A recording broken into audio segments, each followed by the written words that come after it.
ഏകദേശം എന്തോ വെയിറ്റ് ആണോ? 110 കിലോ വെയിറ്റ് വരും. 110 കിലോ ബോഡി വെയിറ്റ് ഉണ്ട്.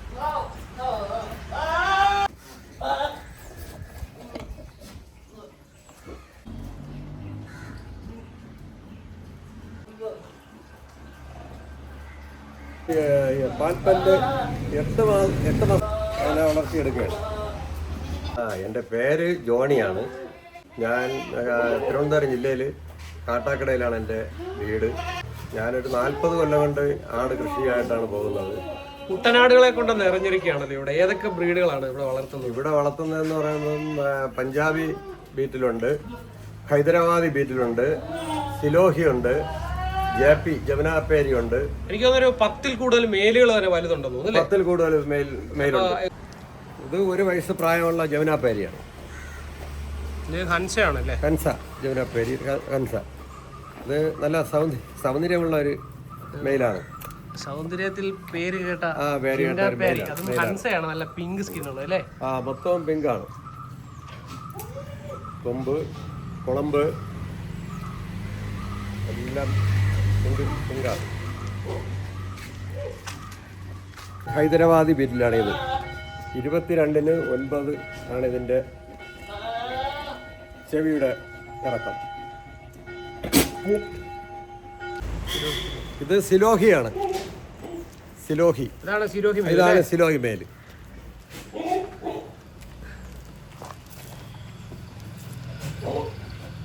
ഇത് ഹൈദരാബാദി ബീറ്റിലാണ്. ഇത് 20-ന് 8 ഇതിൻ്റെ ചെവിയുടെ നീളവും. ഇത് എനിക്കിവിടെ വീട്ടിലുണ്ടായിരുന്ന ഒരു ക്രോസ് ബ്രീഡാണ്. വീട്ടിൽ ജനിച്ചത്. അങ്ങനെ അതിൻ്റെ ഒരു വളർച്ച അറിയാൻ വേണ്ടിയിട്ട് ഞാൻ അതിനെ വിട്ടിരുന്നു. നല്ല ഹൈറ്റ് ഉണ്ടല്ലേ? നല്ല ഹൈറ്റ് ഉള്ളത്, നല്ല സൈസ് ഉള്ളത്. ഏകദേശം എന്തോ വെയിറ്റ് ആണോ? 110 കിലോ വെയിറ്റ് വരും. 110 കിലോ ബോഡി വെയിറ്റ് ഉണ്ട്. ബീറ്റൽ ക്രോസ് ആണെന്ന് തോന്നില്ലേ? ബീറ്റൽ ക്രോസ് ബ്രീഡ് ആണെന്ന് തോന്നില്ലേ? ബീറ്റിൻ്റെ ക്രോസ് ബ്രീഡ്. ഇത് 8 മാസത്തെ പ്രായമേ ഉള്ളൂ. അടുത്തന്നെ മേറ്റിങ്ങിന് വേണ്ടിയിട്ടാണ് ഇതിനെ പരിശീലനം കൊടുത്ത് വളർത്തിയെടുക്കുന്നത്.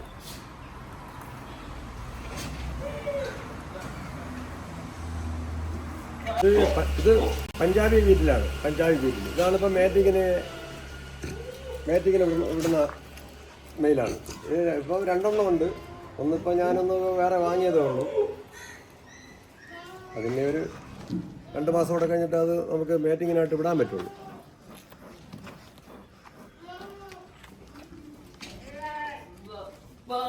ഇത് ഷാര ബീറ്റിലാണ്. 5 മാസമേ പ്രായമുള്ളൂ. ഇനി അടുത്ത മേറ്റിങ്ങിന് വേണ്ടിയിട്ട് അതിനെ വളർത്തിയെടുക്കുകയാണ്. 40 വർഷം കൊണ്ട് ഈ ആട് വളർത്തൽ മേഖലയിൽ നിൽക്കുകയാണ്.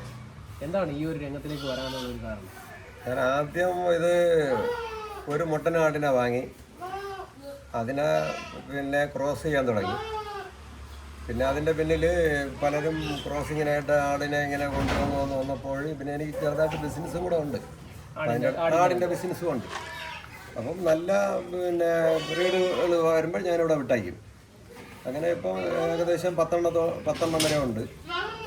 പിന്നെ ഞാൻ ഇതിൽ ചെയ്യുന്നതെന്ന് പറഞ്ഞാൽ ലാഭമുണ്ട്, പിന്നെ ബുദ്ധിമുട്ടുമുണ്ട്. ഈ 10 നോക്കിയെടുക്കണമെങ്കിൽ ഇതിന് ഒരു മുട്ടനാടിനെ പോലും പറ്റില്ല. എന്നിരുന്നാലും ഞാൻ അതിൻ്റെ കൂടെ ആണല്ലോ. നമ്മൾ ഈ 40 കൊല്ലത്തെ പഴക്കമുണ്ടല്ലോ. അപ്പം അതിൻ്റെ രീതിയും കാര്യങ്ങളൊക്കെ നമുക്കറിയാം. എന്തൊക്കെ പരിപാലനം കൊടുക്കണമെന്നുള്ളതൊക്കെ. അങ്ങനെ പിന്നെ ഇതിനെ മൊത്തമായിട്ട് ഈ 10 ഞാൻ അതിനെ പരിപാലിച്ചെടുക്കുന്നു. വലിയ മെയിൽ. അതിനോടൊപ്പം തന്നെ അതിൻ്റെ കുട്ടികളും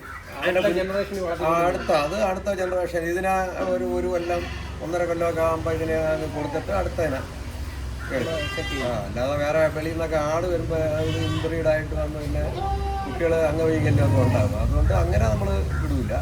ഒരു കൊല്ലം ഒരു 1.5 വയസ്സ് പിന്നെ അതിനെ കൊടുത്തിട്ട് അടുത്ത മെയിൽ സെറ്റ്. പലരും പറയുന്നു ആട് വളർത്താൻ സ്ഥലമില്ലെന്ന് പറഞ്ഞ് ഒരുപാട് പേര് പറയുന്നുണ്ട്. അപ്പോൾ അവർക്കൊക്കെ മാതൃകയാക്കാൻ പറ്റുന്ന ഒരു ഫാമാണ് നമ്മൾ ഈ കാണുന്നത്. കാരണം ഇവിടെ വളരെ ചുരുങ്ങിയ സ്ഥലത്താണ് ഇത്രയധികം മുട്ടനാടുകളെ പരിപാലിക്കുന്നത്. എത്ര സെൻറ്റ് സ്ഥലത്തിലാണ് എനിക്കിവിടെ ഒരു 14 സെൻറ്റുണ്ട്. പിന്നെ ഇത് വീട് അതായിരിക്കുന്നു. അതിൻ്റെ ഇപ്പുറത്ത് ഒരു സെപ്പറേറ്ററായിട്ട് ചെറിയൊരു പോഷൻ. അതെ അതെ, ഇത് ആടുകളെ വളർത്താൻ വേണ്ടിയിട്ട് മാത്രം ഉള്ള ഒരു സെറ്റപ്പ് ചെയ്തതാണ് ഞാൻ ഇങ്ങനെ വളർത്തി വരുന്നത്. വളരെ നീറ്റ് ആൻഡ് ക്ലീൻ ആയിട്ടാണ് ഇവിടെ കൊണ്ടുപോകുന്നത് അല്ലേ? എല്ലാ ദിവസവും കൃത്യമായിട്ടുള്ള പരിപാലനം. പരിപാലനമുണ്ട്. ഒരാഴ്ചക്ക് ഒരിക്കൽ എല്ലാത്തിനെ ഞാൻ കുളിപ്പിക്കും. അപ്പോൾ ഈ ക്രോസിങ്ങിനായിട്ട് ഉപയോഗിക്കുന്ന മുട്ടനാടുകൾക്ക് എന്തൊക്കെ പരിപാലനമാണ്? പരിപാലനം എന്ന് പറയുമ്പോഴും നമ്മൾ അതിന് വേണ്ടുന്ന പിന്നെ നല്ല രീതിയിലുള്ള ആഹാരം, നല്ല സമീകൃത ആഹാരം, ഗുണമുള്ള ആഹാരങ്ങൾ കൊടുക്കുന്നു. പിന്നെ ഇതിന് അസുഖങ്ങളൊന്നും വരാതിരിക്കാൻ വേണ്ടിയിട്ടുള്ള പ്രതിരോധ കുത്തിവയ്പ്പ് 6 മാസം സ്വീകരിക്കുക, അതെടുക്കും. അതിന് പിന്നിലും എന്തെങ്കിലും ചെറുതായിട്ട് എന്തെങ്കിലും വന്നു കഴിഞ്ഞാൽ ഉടനെ തന്നെ അതിന് ഉള്ള എല്ലാ ട്രീറ്റ്മെൻറ്റുകളെല്ലാം ചെയ്യും അപ്പോഴേ തന്നെ. അപ്പോൾ ഈ വെളിയിൽ നിന്ന് വിവിധ ബ്രീഡുകളൊക്കെ ക്രോസിങ്ങിനായിട്ട് എത്താറുണ്ട്? വരും. എനിക്ക് കുറച്ച് ദൂരെ നിന്നൊക്കെ ഉള്ള, എനിക്ക് നല്ല ലൈനേജ് ഉള്ള മേജുകളാണ് ഇവിടെ എല്ലാം നല്ല ഇതിനെ കളക്ട് ചെയ്യാൻ തന്നെ ഒരു നല്ലൊരു പരിശ്രമം ഉണ്ടായിട്ടുണ്ട്. നമുക്കിവിടെ ഏറ്റവും കൂടുതൽ ക്രോസിങ്ങിനായിട്ട് വരുന്ന ആടുകൾ ഏതാണ്? എല്ലാ ഇനത്തിലുള്ള എല്ലാ സൈസിലുള്ള ആട് ഇവിടെ വരും. അപ്പോൾ നമ്മൾ അതിന് സൈസ് കണക്കാക്കിയിട്ടുള്ള മുട്ടനാടുകളെ വിട്ട് മേറ്റ് ചെയ്ത് പൊക്കം കുറഞ്ഞതാണെങ്കിൽ അതിനുള്ള മുട്ടനുണ്ട്. പൊക്കം കൂടിയ എത്ര വലുത് വന്നിരുന്നാലും അതിന് സൈസായതുണ്ട്, നല്ല ഹൈറ്റുള്ള അല്ലേ? നല്ല ഹൈറ്റുള്ളതുണ്ട്. അപ്പോൾ നമ്മുടെ ഇതിൻ്റെ അധികം സ്ഥല സൗകര്യം ഈ ഫാമിനില്ല. അപ്പോൾ ഇതിൻ്റെ മുട്ടന്മാരുടെയൊക്കെ കൂടിൻ്റെയൊക്കെ അളവും കൂട് സംവിധാനമൊക്കെ എങ്ങനെയാണ്? ഒരു കൂടെന്ന് പറയുമ്പോൾ 6 അടി വീതി, 6 അടി ഉയരം, നീളം. അപ്പോൾ ഓരോ കൂട് സെപ്പറേറ്റഡ് ആയിട്ടാണ് ചെയ്തേക്കുന്നത്. ഓരോ മുട്ടന് ഒരു കൂട്. അത് മുട്ടനായതുകൊണ്ട് ഇത് ഇടിച്ചും പൊടിച്ചും ഒക്കെ പെട്ടെന്ന് കൂടിനെ ഇല്ലാതെ കളയും. അതുകൊണ്ട് അത് ഇത്തിരി നല്ല സാമാന്യം കൊള്ളാന്നുള്ള മെറ്റീരിയൽസ് ഉണ്ടാകും എല്ലാം ചെയ്തേക്കണം. കമ്പി ആയിരുന്നാലും എല്ലാം അതിൻ്റെ എല്ലാ മെയിലിനും സെപ്പറേറ്റ് പ്രത്യേകം കൂടാണ്. ഓരോ ഈ എല്ലാ ഫുൾ ടൈമിലൊന്നും വെളിയിലിറക്കി ഇല്ല, വെളിയിലിറക്കേണ്ട സൗകര്യമില്ല. എല്ലാം കൂട്ടിൽ തന്നെ, എല്ലാം കാറ്റും വെളിച്ചമൊക്കെ അതിന് കണക്കാക്കിയിട്ടുള്ള കൂടാണ് ചെയ്തിട്ടുള്ളത്. നമ്മുടെ ഈ മുട്ടനാടുകളുടെയൊക്കെ പരിപാലനമൊക്കെ എങ്ങനെ? നമ്മുടെ ഡോക്ടറിന്റെ സേവനങ്ങളൊക്കെ ലഭിക്കാം? ഉണ്ട്. ഞാൻ ഒരാഴ്ചയ്ക്ക് ഒരിക്കൽ ഡോക്ടറെ കൊണ്ടുവന്ന് എല്ലാത്തിനും ഒന്ന് ചെക്ക് ചെയ്ത് നോക്കും, എന്തെങ്കിലും അസുഖങ്ങളോ കാര്യങ്ങളോ ഉണ്ടാകുന്ന അറിയാൻ വേണ്ടിയിട്ട്. അതിന് അസുഖമില്ലെന്ന് പൂർത്തീകരിച്ചാലേ നമ്മളത് ഒരാട് വന്നാലും ഞാൻ അതിന് മേറ്റ് ചെയ്ത് കൊടുക്കുള്ളൂ. അതേപോലെ വെളിയിൽ നിന്ന് വരുന്ന ആട് വന്നാലും അതിനെന്തെങ്കിലും അസുഖമോ കംപ്ലൈൻറ്റോ ഉണ്ടാകുന്ന അതിനെ നോക്കിയിട്ടേ ഇത് മേറ്റ് ചെയ്ത് കൊടുക്കും. ഇല്ലേ പിന്നെ നമ്മളെ കിടായും കൂടെ പോകുമല്ലോ, അതുകൊണ്ട് ഞാൻ അങ്ങനെ നോക്കിയേ ചെയ്യുള്ളൂ. കൃത്യമായിട്ടുള്ളൊരു പരിപാലനമുണ്ട്. ഉണ്ട്. ആട് വളർത്തൽ രംഗത്തിലേക്ക് വരാൻ താല്പര്യമുള്ളവർക്ക് പറഞ്ഞു കൊടുക്കാൻ പറ്റുന്ന ഒരു നിർദ്ദേശങ്ങൾ എന്താണ്? അത് പറഞ്ഞാലേ നമ്മളിപ്പോൾ ഇവിടെ ഈ വളർത്തുന്ന ആടുകളെന്ന് പറയുമ്പോൾ എല്ലാം ക്വാളിറ്റി ഉള്ളതാണ്.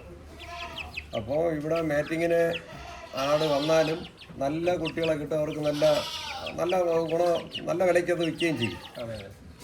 അങ്ങനെ വരുമ്പോൾ അത് ഒരു ഗുണമാണ്. എനിക്കത് ഇപ്പോൾ ഈ 40 കൊല്ലം കൊണ്ട് ഞാൻ വളർത്തണമെന്ന് പറഞ്ഞാൽ എനിക്കത് നല്ല ഗുണമുണ്ട്. പിന്നെ ഇതിനെയൊക്കെ പരിപാലിക്കാനൊക്കെ ബുദ്ധിമുട്ടും കാര്യങ്ങളുണ്ട്. എല്ലാ മെയിലുകളും ഒന്നും ഒരേ സ്വഭാവമുള്ളതല്ല. ചിലത് നമ്മളെ ഇടിക്കണതും കടിക്കണതും ചവിട്ടണതും എല്ലാ രീതിയിലുള്ളതുണ്ട്. നമ്മളെ ഇടിച്ചുകൊണ്ടിട്ട് വേണമൊക്കെ ഉണ്ട് മെയിലുകളില്ല. അപ്പം ഞാനിപ്പം ആട് വന്നാലും പുറത്ത് ആടിനെ കെട്ടിയിട്ട് കിടായ അഴിച്ചുവിട്ടാണ് മേറ്റ് ചെയ്ത് കൊടുക്കുന്നത്. അപ്പം നമ്മൾ അഴിച്ചു വിടുമ്പം നമ്മളത് ആക്രമിക്കാൻ വരും. അതിനൊക്കെ അതിൻ്റെ ഒരു വശമുണ്ട്. അതിൻ്റെ ലെവലിൽ പിടിച്ച് അതിനെ നിർത്തിയ മേറ്റ് ചെയ്ത് കൊടുക്കും. അതെ, അത് ഒരു പരിചയത്തിൻ്റെ അവിടെ. അല്ലാതെ പോയി പെട്ടെന്ന് പിടിച്ചാൽ നമ്മളെ ഇടിച്ചൊള്ളിയിടും.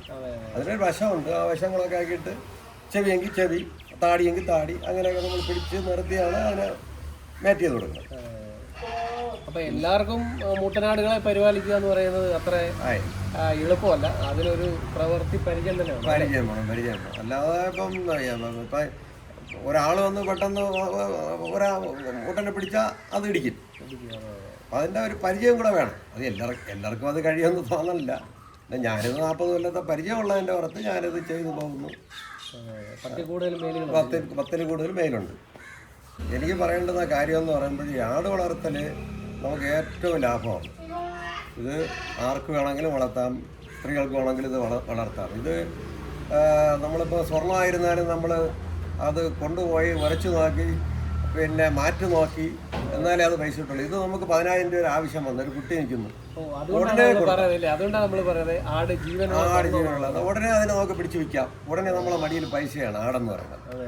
നമ്മൾ ഒരിടം കൊണ്ട് ഓടണ്ട, ഇപ്പം കൊടുക്കണമെന്ന് പറഞ്ഞാൽ അത് പൈസയാണ്. സ്വർണത്തിനേക്കാളും വിലയുള്ളതാണ് ആട് ഇപ്പോഴും. അത് ആർക്ക് വേണമെങ്കിലും അത് വളർത്താം. ഇതുകൊണ്ട് ഒരുപാട് പേര് ഇതുകൊണ്ട് ജീവിക്കുന്നു. പിന്നെ ഇപ്പോഴത്തെ വിലയെന്ന് പറയുമ്പോൾ പഴയ വിലയല്ല ആടിൻ്റെ വില. ഇപ്പോൾ 1 കിലോ ഇറച്ചിക്ക് തന്നെ വന്നിട്ട് 1000, 1200 രൂപ വരെ ആകുന്നു. അപ്പോൾ അത്രയ്ക്കും ആട്ടിനും അതുപോലെ വില മാറി. ആടിനപ്പോൾ നല്ല വിലയുണ്ട്. ഇത് എന്തൊക്കെയായിരുന്നാലും ഇത് നമ്മൾ അതിനെ പരിപാലിച്ച് നോക്കി വളർത്തി എടുക്കാമെങ്കിൽ നമുക്കത് 100% അത് ലാഭകരമാണ്. നമ്മുടെ ഈ ഫാമിന്റെ പ്രധാന വരുമാന സ്രോതസ്സുകൾ എന്തൊക്കെയാണ്? പ്രധാന വരുമാനം എന്ന് പറയുന്നത് മേറ്റിങ്ങിൻ്റെ ഒരു വരുമാനമാണ് എനിക്ക് മെയിൻ. പിന്നെ അതിന് പുറമെ എനിക്ക് ഈ ആടിൻ്റെ ബിസിനസ്സും കൂടെ ഉണ്ട്.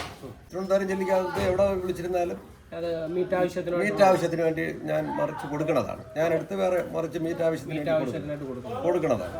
എവിടെ ഉണ്ടെങ്കിലും വിളിച്ചിരുന്നാലും അല്ലാതെ ഞാൻ പോയതാണ്. അത് വേറെ ഒരു അഡീഷണൽ വരുമാനം. പ്രധാനമായിട്ടും ക്രോസിംഗ് ആണ്. നമ്മുടെ ഈ മീറ്റിങ്ങിന്റെ ചാർജ് എന്ന് പറയുമ്പോൾ ഞാൻ സിലോഹി, പഞ്ചാബി ബീറ്റിൽ, ജാപ്പി, ജോനാപ്പേരി ഇത് 3നും പിന്നെ അതേ സെയിം ആട് വന്നാൽ 1000 രൂപ വാങ്ങും. Same breed. അല്ല ക്രോസ് ബ്രീഡ് ആണെങ്കിൽ 750 രൂപ. പിന്നെ ഹൈദരാബാദ് ബീറ്റിലുണ്ട്, അത് 2000 രൂപ വാങ്ങും. അങ്ങനെ പറഞ്ഞാൽ അതിനുള്ള വില കൊടുത്താണ് നമ്മൾ വാങ്ങുന്നത്. അത് ഇനത്തിൽ ഏറ്റവും കൂടിയതാണ്, നല്ല വില ഉള്ളതാണ്. അപ്പോൾ അതിന് വില കൊടുക്കണം. പിന്നെ അതേപോലെ അതിൻ്റെ ബാക്കിയുള്ള ഫുഡ് കാര്യങ്ങളെല്ലാം പ്രത്യേകിച്ച് അതിന് കൊടുക്കുന്നത് നമ്മൾ 2000 രൂപ വാങ്ങിയില്ലെങ്കിൽ നമുക്കത് മുതലാണ്. 2000 രൂപ ഞാൻ വാങ്ങണമെന്ന് പറഞ്ഞാൽ കുറഞ്ഞ റേറ്റാണ്. ഓക്കെ. അപ്പോൾ ജമുനാപ്യാരി, സിരോഹി ബീറ്റിലൊക്കെ എന്ന് പറഞ്ഞാൽ പ്യൂർ ബ്രീഡ് വന്നാൽ 1000 രൂപയാണ്, 750 രൂപയാണ് ക്രോസ് ബ്രീഡ് ആടുകൾക്ക്. ഹൈദരാബാദി നല്ല ഇയർലെന്തും നല്ല ലൈനേജ് ഉള്ള ഹൈദരാബാദി വരുമ്പോൾ 2000 രൂപ.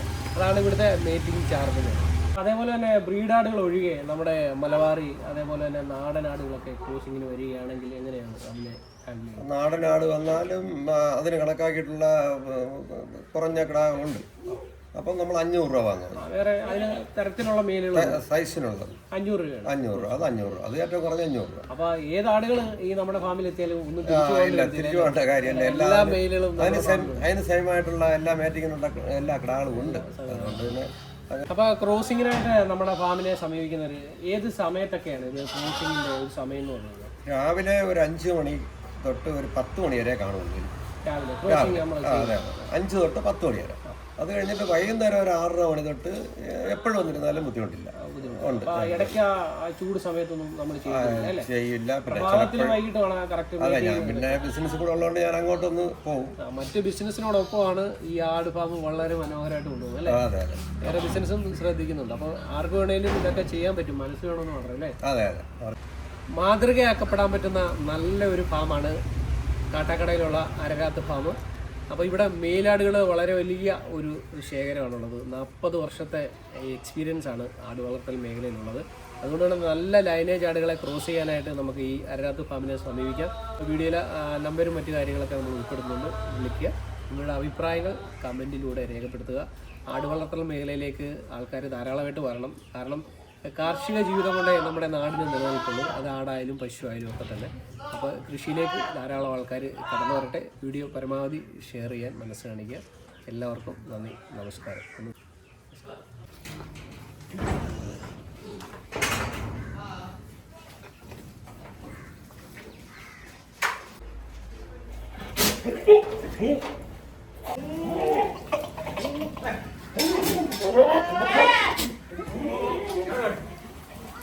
Yeah.